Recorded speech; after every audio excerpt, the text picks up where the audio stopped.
looking early fall day. Welcome to the Sportsline Podcast here on the CHCH and Parent Media platform.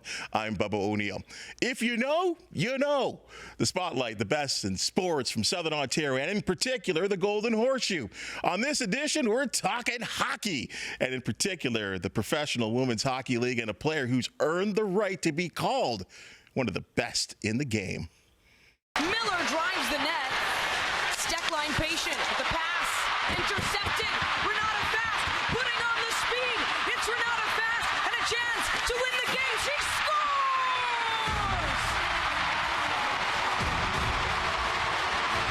For the first time this season, the Sceptres win in overtime. She is the defending 2024-25 PWHL Defender of the Year. So pleased to welcome to the Sportsline Podcast, Toronto Sceptres and Canadian Olympic champion, Renata Fast. Thank you for having me. You got quite a scoring touch there. Oh, I don't know about that. That's a one-off. That's a great move that you put on there. In overtime with a pressure situation, too. Yeah, I think I blacked out.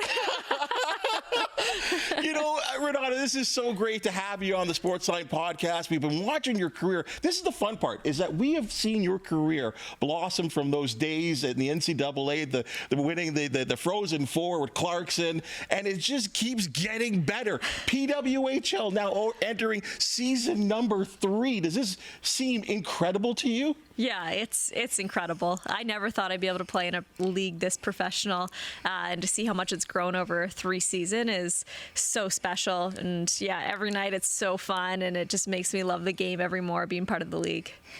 And what's the best part about being part of the league?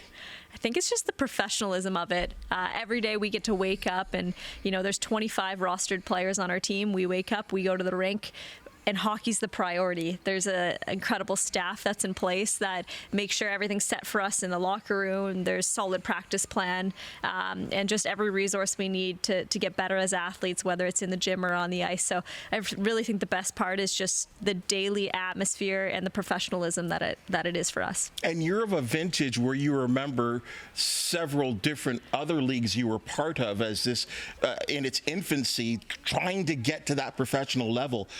Your appreciation for where you are in this sport right now must be even higher. Yeah, definitely. And I'm so grateful to have lived in some times where the league wasn't strong, and to be part of the group that had to fight for this league and to see it be built.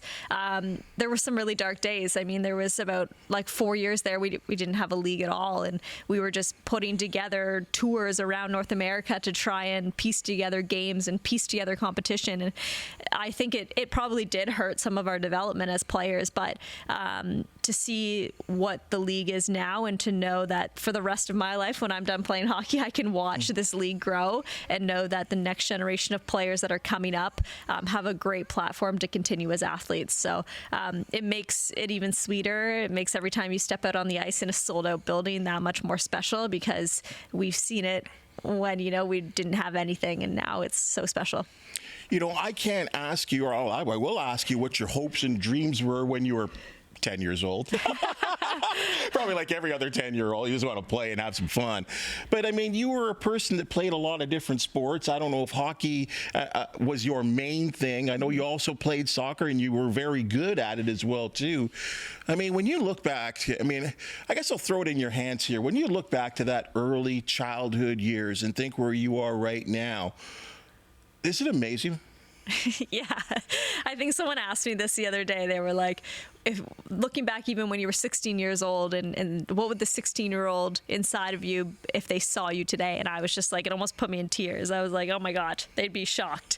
When I was young, I loved sport. I loved competing, and I played many sports, and I just wanted to get to the Olympics. It didn't matter what sport it was in. I just loved and I obsessed over the Olympics.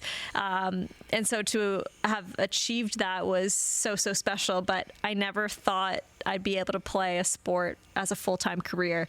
And I think that's what's been the most special part of the entire thing. And a 16-year-old me looking now would just be amazed at how far I've come as a person and an athlete, but also how far our sport has come. And that's an amazing thing that you just said there, and the fact that how far it has come.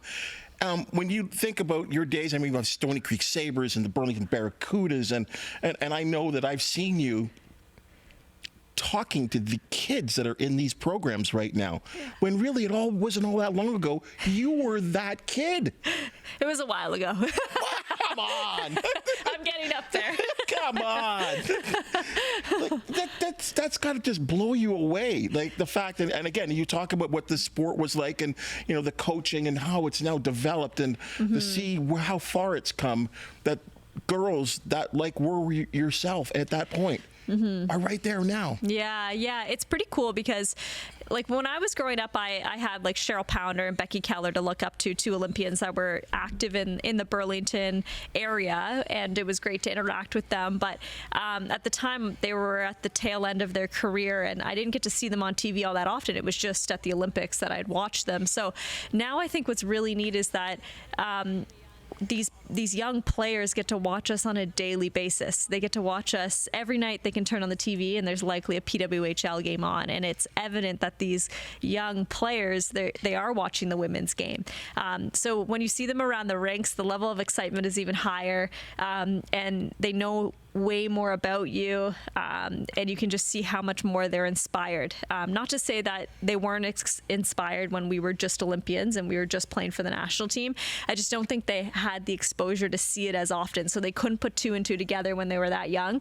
But now it's like, okay, I watched you on TV last week and now I see you in person, and they can connect it a little bit better. So it's really, really neat. Emma Maltese and I's summer camp has just like taken off from that. Like the excitement from the girls is so cool. And when you ask them now what they want to do, it's play in the PWHL, which before that was never a thing. You know, a lot of them would have said, I want to play in the NHL. I want to be the first girl to play in the NHL. And that's not even said anymore. It's the PWHL. Everything's possible now. I mean, you guys have opened the door to several amazing things to happen. You know, I look at your game and I talk to a lot of people there, Renata, and they tell me that you are playing the best hockey of your professional career. And I remember the last time you were here on the Sportsline Podcast, you kind of said what you said, I'm old, I don't know how much I got left. Well, when I look at these numbers here and I see you winning awards, like, are you proud of what you're putting together in terms of your career? And are you getting better as you get a little bit into your 30s now? Yeah, I mean, if I look at that stat line, I don't love the penalty minutes, but we'll work with this. You're a bit of a ruffian sometimes. Yeah. I got to balance it a bit better. But no, I definitely feel like I'm playing my best hockey right now. But the best thing about it is that I don't think I'm at my top. I don't think I'm at the peak yet. I still feel like I have so much more to give. There's still so much I can work on. And that's what excites me. That's why I want to go to the rink every day and get out there and practice, because I just know I have way more to give. And a large part that is because of the coaching staff that I get to work with. They believe in me and they push me every single day. They challenge me, and I just love to be challenged. And I think a goal of mine is just to see how far I can push my game, and a fun part of the last couple of years is seeing how I can expand my game offensively, and I've been rewarded for it in the last year, but I'm still hungry for more. And you've always had that little touch of offense in your game. Like you're not afraid to get up ice. I mean, we obviously saw the breakaway goal. That's a 3-on-3 situation, a little different though. But you've got a good shot coming off the opposite side, and you haven't been afraid to kind of flex your offensive muscles. Yeah, I'd say for a while there, when I emerged on the national team, I emerged mainly because I could play a solid defensive shutdown game, and like I owned that game. I think that's what is the foundation of who I am as a player, is responsible, reliable, hard to play against defender, and it allowed me to go to 2 Olympics and play significant roles where I'm shutting down the Americans' top line. But it was really my coach Troy Ryan, who's my coach for the Sceptres and for Team Canada, and probably 2-3 years ago he challenged me to see how I can push my offensive game. And at the time I was kind of like, okay, he's giving me the green light to try things. And so it's been so fun just to try things and be okay with it not being perfect. I think I used to always want every play I made to be perfect, but you got to take some risk to be offensive, and so I'm learning kind of that balance. And I've really enjoyed just seeing how far I can push my game offensively, and have the confidence to know I can make an impact on that side of the puck. Well, as you mature as a player, And I could say, being an old man right now, that sometimes you got to work real hard to achieve your goals. And you talk about, the workouts that you got to put in. And I'm not going to embarrass you right now, but I know there are people right now that are watching this podcast are going, Renata Fast, she looks jacked right now. She looks jacked right now. But you got to work hard for this, don't you? On a physical basis. Yeah, definitely. We're in the gym a ton. We're always pushing ourselves to be bigger, faster, stronger. I think that has allowed me to be the best player I can be, just because I actually enjoy going to the gym. A lot of players don't like going to the gym, and that's the part they don't like about hockey. But for me, I like it. I love pushing my body, seeing if I can get stronger, if I can get a little bit faster. So that's fun. But yeah, I'd say it's a huge part of the game, especially in the PWHL. It's physical, as we said. We can hit. There's body contact, so you gotta be strong. But I think you also have to be in a position where you're not going to get injured, and all of that starts in the gym. Do you find that the training specifically for women has improved over the years? Yeah, definitely. I think there's way more of a focus on it. And I think you see the difference from players that are just coming out of university who maybe don't have as much muscle on them versus players who have been out of university for a while and have been dedicating time in the gym. And you can see it on the ice, right? Like, you can see who can kind of hold their own, who can push around a bit, and who has that extra step. So it's only going to continue to get more important. And it's starting at a younger age. Like, I didn't start working out till I went to university. And now I talk to the girls at my camp, and they're in, grade 9, and they're already lifting weights. So it's starting younger. Wow. So we'll see. The game's only going to keep getting stronger and stronger. Well, it's good that you're keeping up, because you're pushing them around. I see you pushing them around a little bit. The first season in the PWHL, the Toronto team, I guess at the time, technically, you guys were really, really good out of the gate, and some say you maybe should have won the championship. That's subjective. I kind of thought that, was there a little fall off last year? You tell me. Honestly, I don't know if I'm biased, but both years I thought we could have won easily. Okay. Solid rosters in year 1 and in year 2. I think in both years we had a little bit of challenging times during the season, but then we found kind of our step again. The interesting thing about this last year is that we just struggled to score 5-on-5 a little bit more. In year 1, Natalie Spooner had an incredible season where she scored so many goals, and she often scored the first goal of the game within the first 5-10 minutes. So to start every game, we were pretty much in the lead, and it's a lot easier to play when you're with a lead. In year 2, it was kind of a little bit of the opposite, as we got scored on really early in games quite often, and we were chasing games a ton throughout the regular season. And we just couldn't find that scoring touch. But we had a really, really solid roster, and I think we learned a lot from the year. And I'm excited because we've kept some key pieces together heading into season 3, but at the same time, we lost some pieces. So it's going to be a great opportunity for girls to step up. But yeah, in all honesty, I thought we had a chance to win in year 1 and in year 2, and we just fell short. So year 3 is the charm. Well, I'm glad you brought up the fact of losing pieces, and I think this is a real interesting time in the PWHL, because you're looking at new teams in Seattle and Vancouver, but with that comes an expansion draft. Now, I'm just going to get real opinionated here, and I'll just mirror it to the NHL.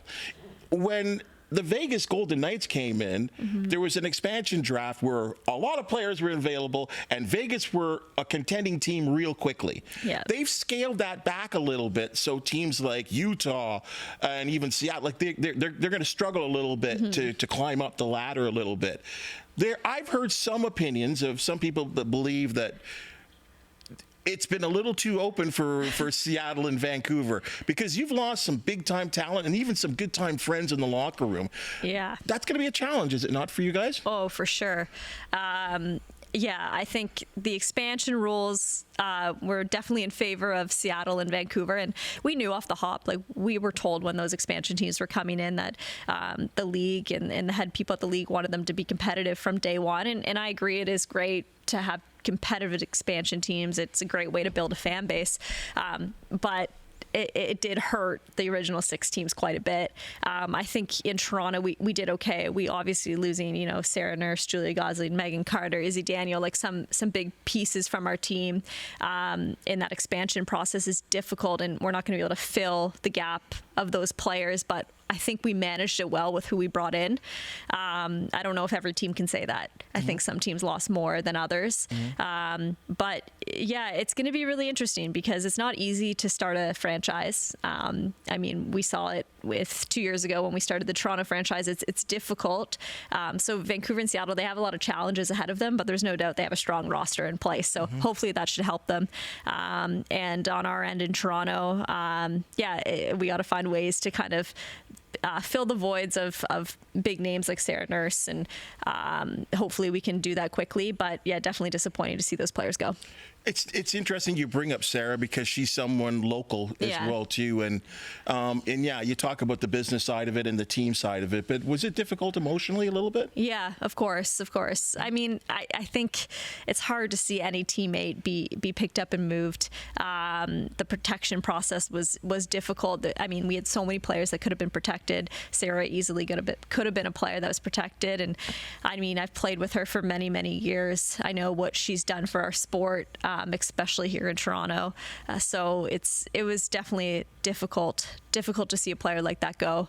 But if you flip onto the business side of things and you look at the league from the league's perspective, they have Sarah Nurse in Vancouver and Hillary Knight in Seattle, two huge franchise names that are going to go and start hockey on the West Coast. And I think from a business side, you couldn't ask for 2 better people to build the game. But it is difficult, obviously, for us.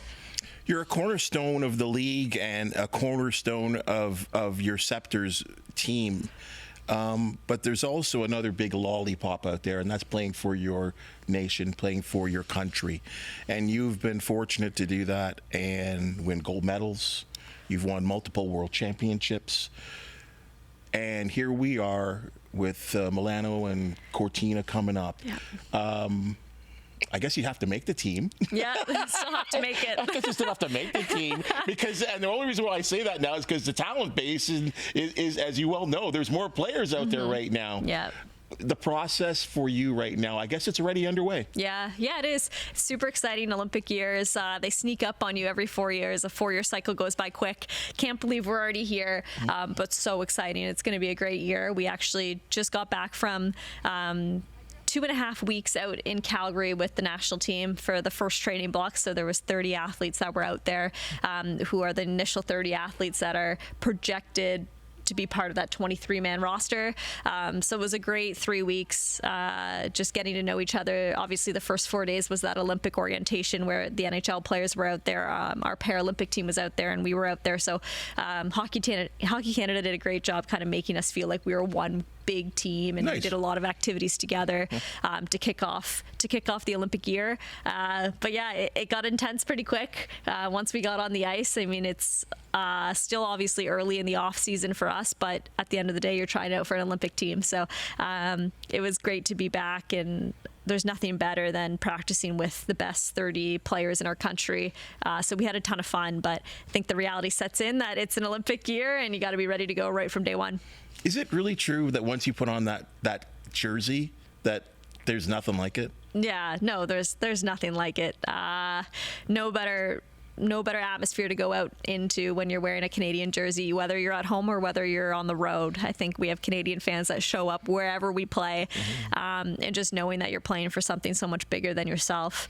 You're playing alongside a team that is passionate about their country, and it's our sport here in Canada. So yeah, no better feeling. It blows me away. The rivalry series, right? I mean, you could be critical and say they play each other all the time, but each game seems to get more intense over the years. Like, how is it? You explain to me what is it when you two teams face each other? Yeah. that it just, no matter if it's a rivalry series, whether you win or you lose, it's not the end of the world. Or maybe it is. I don't know. What is it about you two teams when you square off against each other? And now I don't want to say fisticuffs, but it gets into that. Yeah. It's hard to explain. Like, everyone's like, oh, but they're your friends. Yes, like, that too. And yeah, some of my best friends play on the U.S. national team, but you put on your Canadian jersey, they put on their American jersey, and it doesn't matter who's on the other side of the ice. It's like, you want to win. There's such a rich history between Canada and the U.S. on the men's, on the women's side, on the Paralympic side. Like, it's always those two countries battling it out, and they're just. It's just really difficult to explain. Like, there's a lot of hatred, but a lot of respect at the same time. Like, I don't like them at all, but I respect them a ton. I don't like them. Yeah. So it's always a dogfight. But they're also they're the best games. They're the most fun.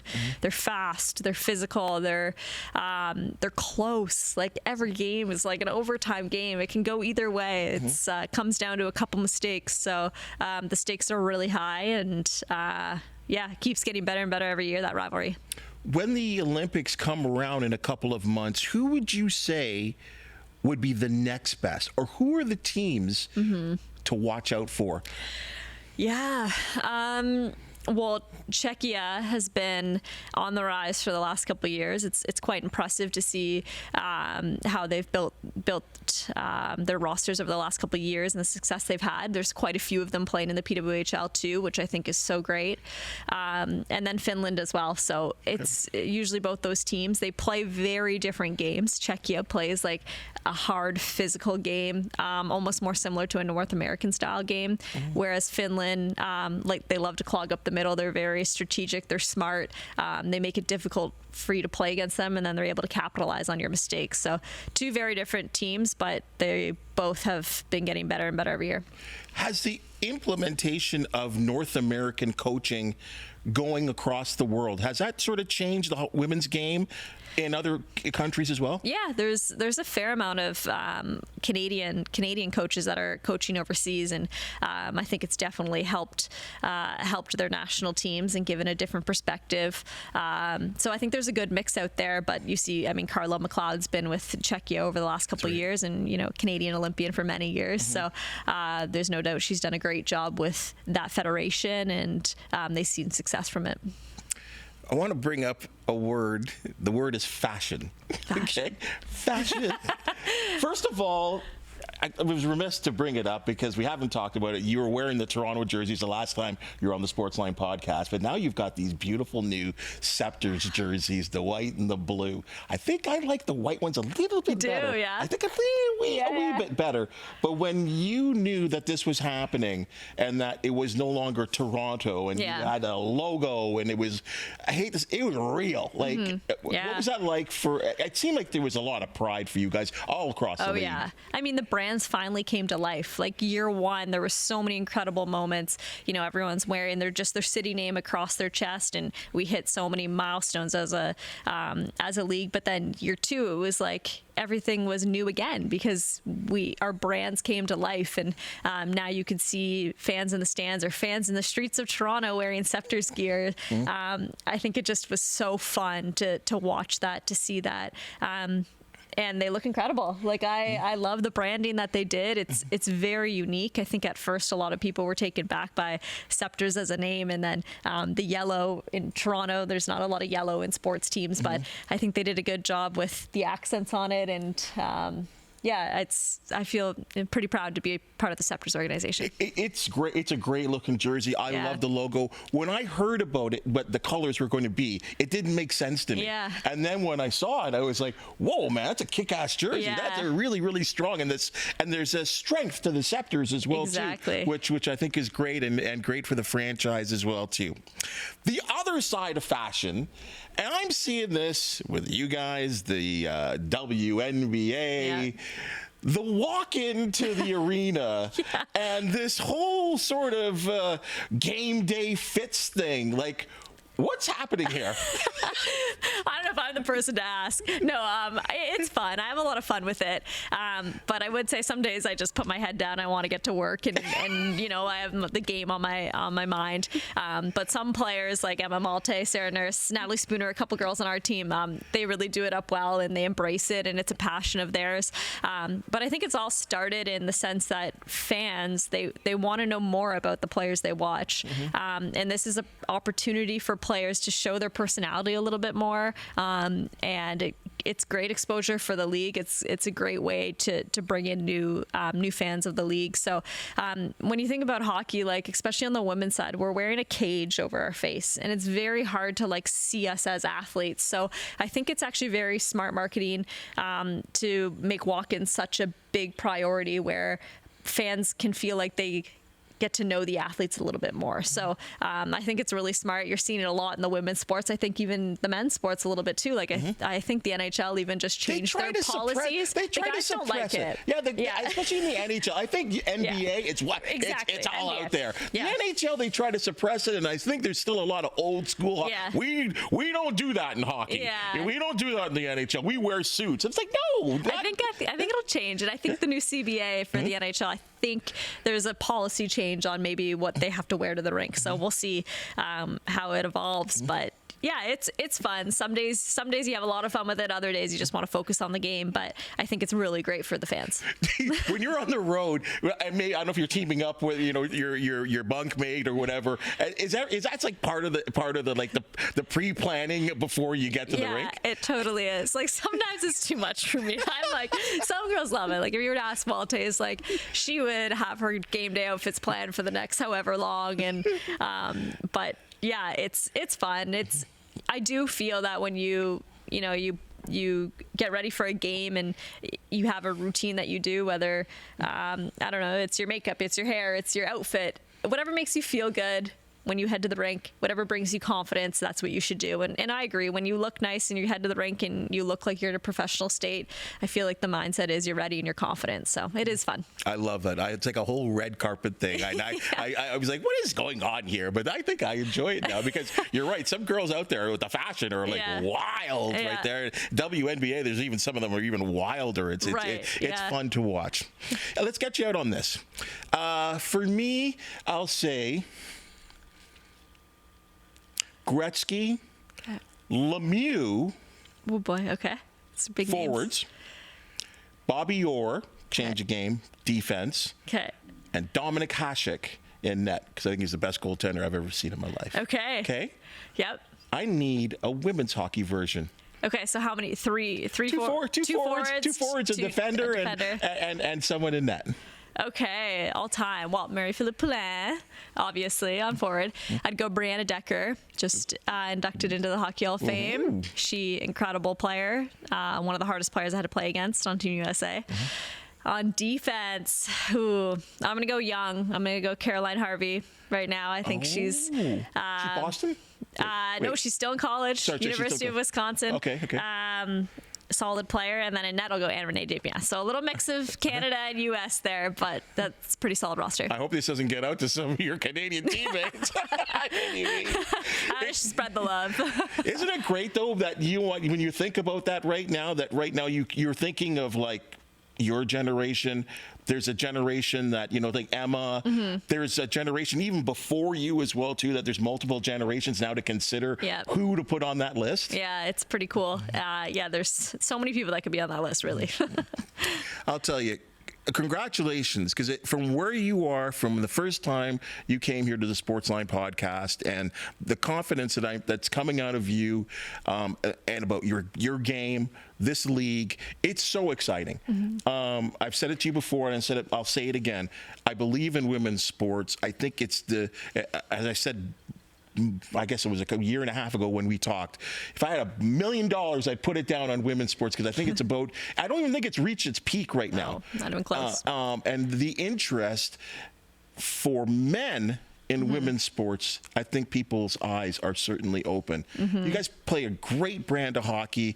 I'm glad that it's thriving, and I'm looking forward to seeing where it's going next. Yeah.